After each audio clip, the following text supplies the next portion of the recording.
Good morning students. हम पढ़ रहे थे कृतिका का पार्ट 3 रीढ़ की हड्डी, जिसके पार्ट 1 में मैंने आपको बताया कि जो गोपाल प्रसाद हैं और उनका लड़का शंकर, कि वो राम स्वरूप की लड़की जिसका नाम था उमा, उसे देखने के लिए आते हैं। तो किस तरह से जो राम स्वरूप हैं वो तैयारियों में लगे हुए होते हैं।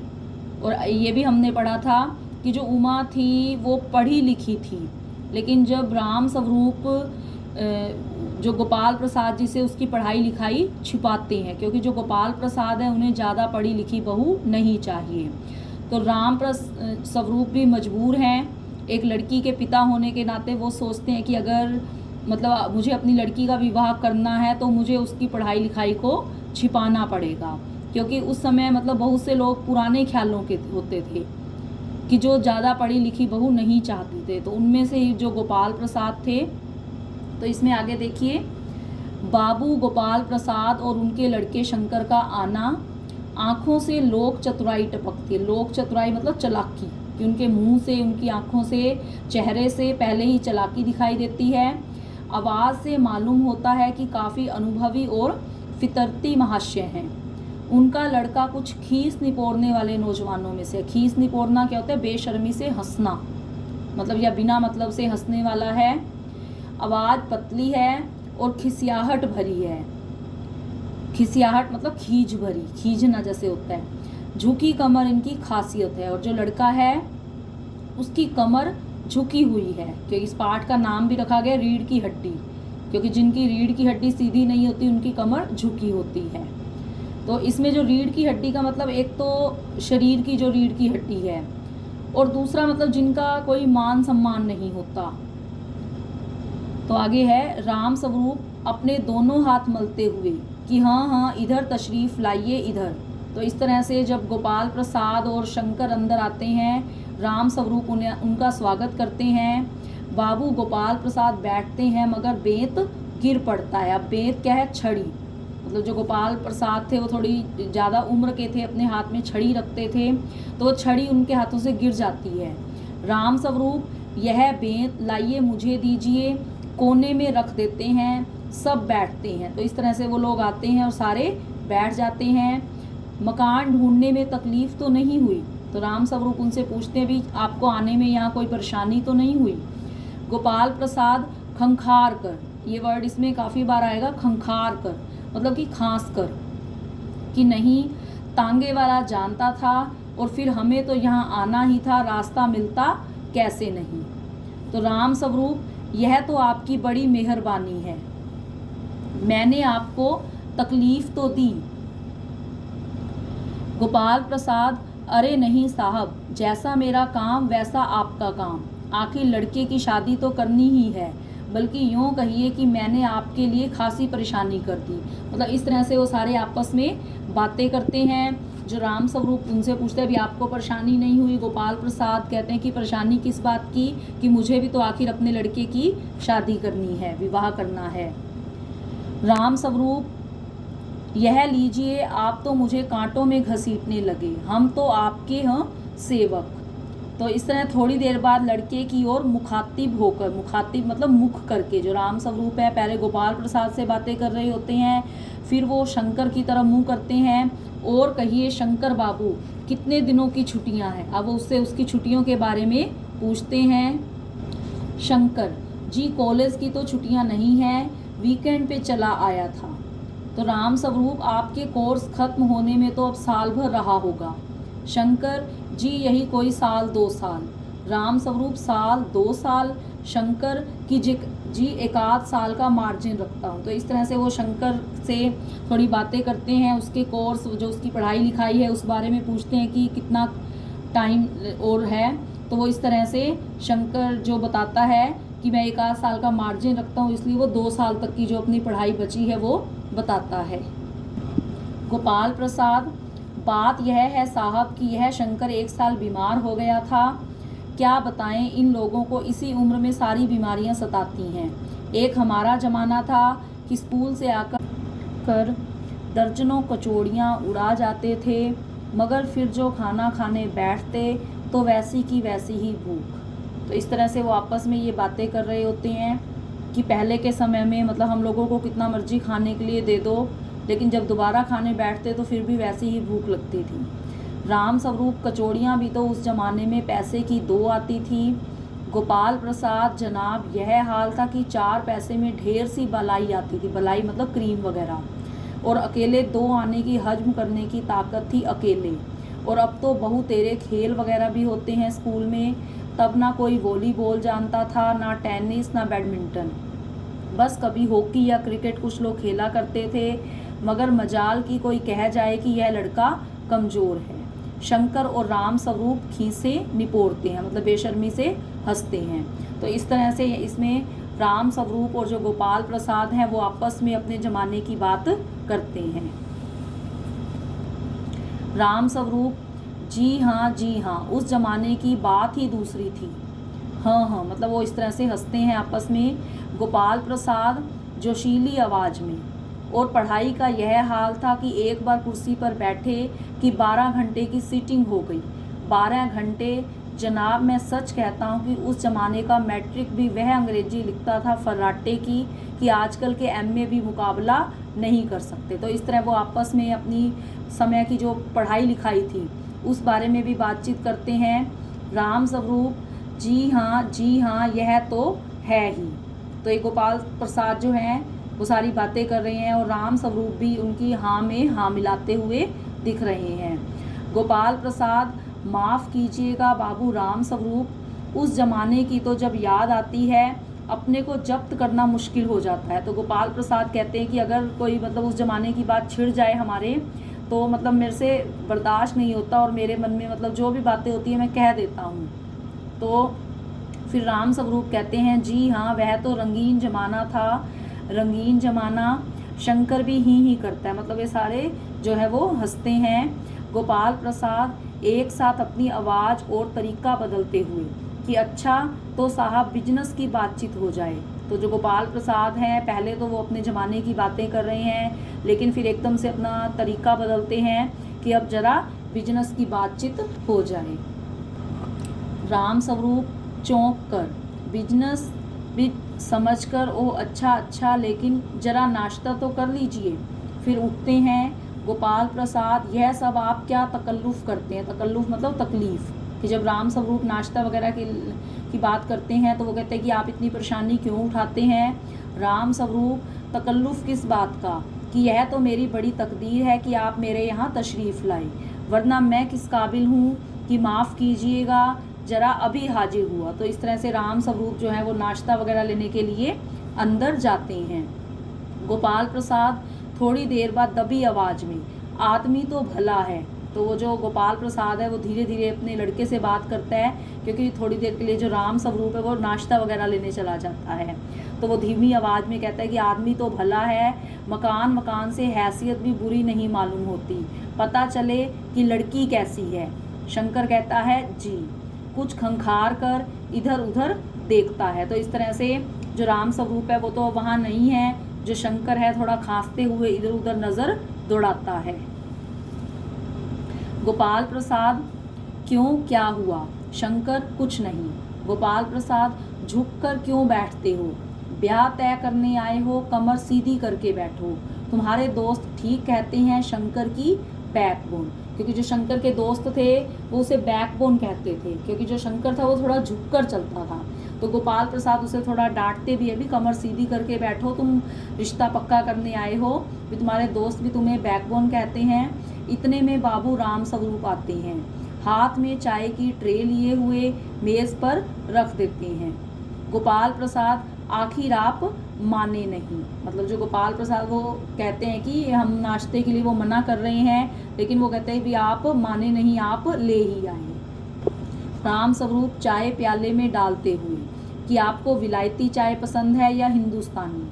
गोपाल प्रसाद नहीं साहब, मुझे आधा दूध और आधी चाय दीजिए। तो उनसे चाय का जो भी तरीका है वो उनसे पूछते हैं, तो वो कहते हैं कि मुझे आधा दूध और आधी चाय मिक्स करके दें, मतलब चाय पत्ती डाल दें, और ज़रा चीनी ज़्यादा डालिएगा। मुझे तो भाई यह नया फ़ैशन पसंद नहीं, एक तो वैसे ही चाय में पानी काफ़ी होता है, और फिर चीनी भी नाम के डाली जाए तो जायका क्या रहेगा? जायका मतलब स्वाद, तो थोड़ा चीनी ज़्यादा डालने की बात कहते हैं। राम स्वरूप कहते तो आप सही हैं, मतलब जो राम स्वरूप हैं वो भी गोपाल प्रसाद की हर बात की हाँ में हाँ मिलाते हैं।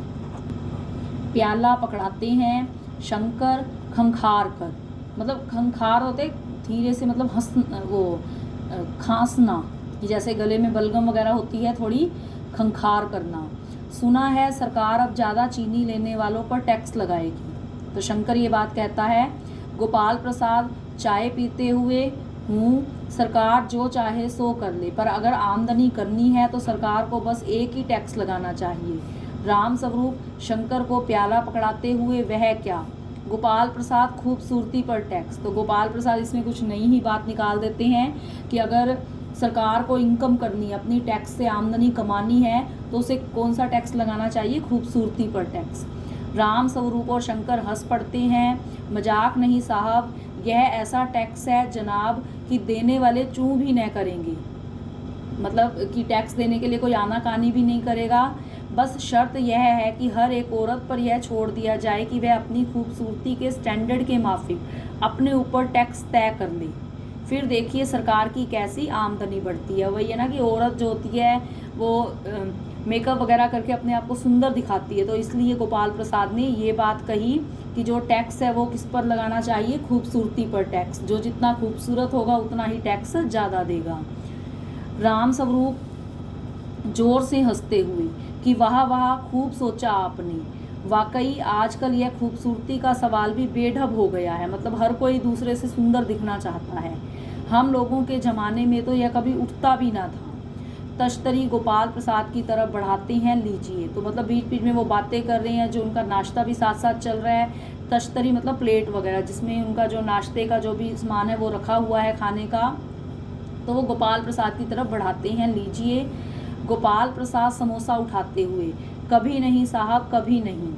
राम स्वरूप शंकर की तरफ मुखातिब होकर, मतलब शंकर की तरफ मुख करके, आपका क्या ख्याल है शंकर बाबू? तो इस तरह से जो राम स्वरूप हैं, पहले वो गोपाल प्रसाद से बातें करते हैं, अब वो शंकर के विचार भी थोड़ा जानना चाहते हैं, तो उससे पूछते हैं शंकर से। तो शंकर कहते हैं कि किस मामले में? राम स्वरूप, यही कि शादी तय करने में खूबसूरती का हिस्सा कितना होना चाहिए। गोपाल प्रसाद बीच में ही, यह बात दूसरी है बाबू राम स्वरूप, मैंने आपसे पहले भी कहा था कि लड़की का खूबसूरत होना निहायत ज़रूरी है। अब जब यहाँ खूबसूरती की बात चली तो गोपाल प्रसाद ने ये बात दोहराई कि मैंने मतलब पहले ही कह दिया था कि लड़की खूबसूरत होनी चाहिए, निहायत मतलब ज़्यादा, कि लड़का और लड़की में से जो लड़की है उसका खूबसूरत होना ज़रूरी है, कैसे भी हो, चाहे पाउडर वगैरह लगाए चाहे वैसे हो। बात यह है कि हम आप मान भी जाएं, मगर घर की औरतें तो राजी नहीं होती। आपकी लड़की तो ठीक है, मतलब इस तरह बातों बातों में जो गोपाल प्रसाद है राम स्वरूप से पूछ ही लेते हैं कि उनकी लड़की सुंदर तो है ना, क्योंकि वो चाहते थे कि जो लड़की हो वो सुंदर होनी चाहिए।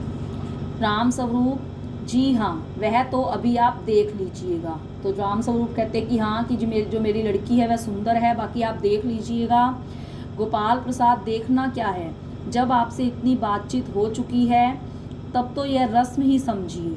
तो गोपाल प्रसाद कहते हैं कि चलो जब आपने कह ही दिया तो मतलब एक तरह से रस्म अदा हो ही गई। राम स्वरूप, यह तो आपका मेरे ऊपर भारी एहसान है। गोपाल प्रसाद और जायचा मतलब जन्म पत्री, जैसे आपस में जो लड़का और लड़की होते हैं उनकी जन्म पत्री मिलाई जाती है, तो वो पूछते हैं कि जन्म पत्री तो जो है वो मिल ही गई होगी। राम स्वरूप, जी जायचे का मिलना क्या मुश्किल बात है, ठाकुर जी के चरणों में रख दिया, बस खुद ब खुद मिला हुआ समझिए। गोपाल प्रसाद, यह ठीक कहा आपने, बिल्कुल ठीक। थोड़ी देर रुककर, लेकिन हाँ, यह जो मेरे कानों में भनक पड़ी है यह तो गलत है ना? राम स्वरूप चौंक कर, क्या? अब जो गोपाल प्रसाद कहते हैं भी मेरे कानों में जो बात पड़ी है वो गलत ही है ना, तो राम स्वरूप थोड़ा चौंक जाते हैं, क्योंकि वो कहते हैं ना कि चोर की दाढ़ी में तिनका, कि मतलब राम स्वरूप जो होते हैं उन्होंने अपनी लड़की की बातचीत को छिपाया होता है, और उनके चेहरे से जो उनकी जो हैरानी भरा चेहरा होता है उससे कुछ ऐसा लगता है कि जैसे उन्होंने अपनी लड़की के बारे में कुछ छिपाया हो। तो आगे गोपाल प्रसाद जो हैं कि यह पढ़ाई लिखाई के बारे में, कि जी हाँ, साफ बात है साहब, हमें ज़्यादा पढ़ी लिखी लड़की नहीं चाहिए, मेम साहब तो रखनी नहीं, कौन भुगतेगा उनके नखरों को, बस हद से हद मैट्रिक पास होनी चाहिए, क्यों शंकर। तो जो गोपाल प्रसाद कहते हैं भी मेरे कानों में एक बात पड़ी है भी तुम्हारी लड़की ज़्यादा पढ़ी लिखी तो नहीं है, कि वो कहते हैं कि हमें ज़्यादा पढ़ी लिखी बहू नहीं चाहिए, कि हमें कोई मेम साहब नहीं रखनी, कि हम उनके नखरों को कैसे वो करेंगे, कि हमें तो हद से हद मैट्रिक पास लड़की चाहिए। तो वो शंकर से पूछते हैं, शंकर जी हाँ, कोई नौकरी तो करानी नहीं। तो वो यहीं से ये बात क्लियर कर देते हैं कि हमें अपनी जो बहू है उससे नौकरी नहीं करवानी। तो शंकर भी कह देता है कि मुझे मतलब लड़की से नौकरी नहीं करवानी। राम स्वरूप, नौकरी का तो सवाल ही नहीं उठता। गोपाल प्रसाद, और क्या साहब, देखिए कुछ लोग मुझसे कहते हैं कि जब आपने अपने लड़कों को BA MA तक पढ़ाया है तब उनकी बहुएं भी ग्रेजुएट लीजिए। मतलब इसमें गोपाल प्रसाद कहते हैं कि मुझसे चाहे कुछ लोगों ने कहा भी है कि अगर आपका लड़का पढ़ा लिखा है तो लड़की भी पढ़ी लिखी होनी चाहिए, लेकिन गोपाल प्रसाद को लड़की पढ़ी लिखी नहीं चाहिए। वो कहते हैं कि भला पूछिए इन अक्ल के ठेकेदारों से कि क्या लड़कों की पढ़ाई और लड़कियों की पढ़ाई एक बात है। अरे मर्दों का तो काम ही है पढ़ना और काबिल होना, मगर औरतें भी वही करने लगी, अंग्रेजी अखबार पढ़ने लगी और पॉलिटिक्स वगैरह पर बहस करने लगी, तब तो हो चुकी गृहस्थी कि जनाब मोर के पंख होते हैं मोरनी के नहीं, शेर के बाल होते हैं शेरनी के नहीं। तो राम स्वरूप भी आगे मतलब उनकी हाँ में हाँ मिला देते हैं कि जी हाँ, और मर्द के दाढ़ी होती है औरत के नहीं। तो इस तरह से जो गोपाल प्रसाद हैं, राम स्वरूप हैं, वो सारी बातें करते हैं। जो राम स्वरूप हैं कि वो चाहे मतलब उन्हें गुस्सा आता भी है कि जब लड़का पढ़ा लिखा है तो वो लड़की पढ़ी लिखी क्यों नहीं चाहते, लेकिन वो एक लड़की का पिता होने के नाते चुप कर जाते हैं और गोपाल प्रसाद की सारी बातों में हाँ मिलाते हैं। शंकर भी हंसता है मगर गोपाल प्रसाद गंभीर हो जाते हैं। गोपाल प्रसाद, हाँ वह भी सही है, कहने का मतलब यह है कि कुछ बातें दुनिया में ऐसी हैं जो सिर्फ मर्दों के लिए हैं, और इसी तरह ऊंची तालीम मतलब शिक्षा भी उन्हीं चीज़ों में से एक है, मतलब जो केवल किसके लिए बनी है, मर्दों के लिए। मतलब जो गोपाल प्रसाद की सोच थी वो यही थी कि जो मर्द हैं, जो आदमी है, वो तो शिक्षा ग्रहण कर सकते हैं जो लड़के हैं, लेकिन स्त्रियों को, लड़कियों को ज़्यादा ऊंची शिक्षा नहीं देनी चाहिए। राम स्वरूप, शंकर से चाय और लीजिए। शंकर, धन्यवाद, पी चुका। राम स्वरूप गोपाल प्रसाद से, आप गोपाल प्रसाद, बस साहब अब तो ख़त्म ही कीजिए। मतलब इस तरह से उनका जो नाश्ता चाय पानी वगैरह है वो ख़त्म होता है। राम स्वरूप, आपने तो कुछ खाया ही नहीं, चाय के साथ टोस्ट नहीं थे, क्या बताएं वह मक्खन। तो अब उन्हें यहाँ पर मक्खन याद आ जाता है। पहले हमने पढ़ा ना कि मक्खन लेने कौन गया था, रतन, जो राम स्वरूप का नौकर था। गोपाल प्रसाद, नाश्ता ही तो करना था साहब, कोई पेट तो भरना था नहीं, और फिर टोस्ट वोस्ट मैं खाता भी नहीं। राम स्वरूप मेज़ को एक तरफ सरका देते हैं, मतलब जो मेज़ पर जो खाने पीने का सामान पड़ा है अब उसे एक तरफ कर देते हैं। फिर अंदर के दरवाजे की तरफ मुंह कर जरा ज़ोर से, अरे जरा पान भिजवा देना, सिगरेट मंगवाऊँ। तो गोपाल प्रसाद कहते हैं जी नहीं। तो इस तरह से मतलब जो खाने पीने का जो कार्यक्रम है वो ख़त्म होता है। राम स्वरूप अब पान की जो बात कर रहे हैं, मतलब जो उमा है उसे ये कहा गया था कि वो पान लेकर आएगी, लेकिन जो गोपाल प्रसाद से वो सिगरेट वगैरह पूछते हैं तो वो उसे मना कर देते हैं। तो इस तरह से जो गोपाल प्रसाद हैं, राम स्वरूप हैं, इसमें वो अपने ज़माने की बातें भी करते हैं और इस बारे में भी बताते हैं कि जो लड़के हैं वो तो हर कार्य को कर सकते हैं, लेकिन जो गोपाल प्रसाद पुराने ख्यालों के हैं, जो वो नहीं चाहते कि लड़की ज़्यादा पढ़ी लिखी हो।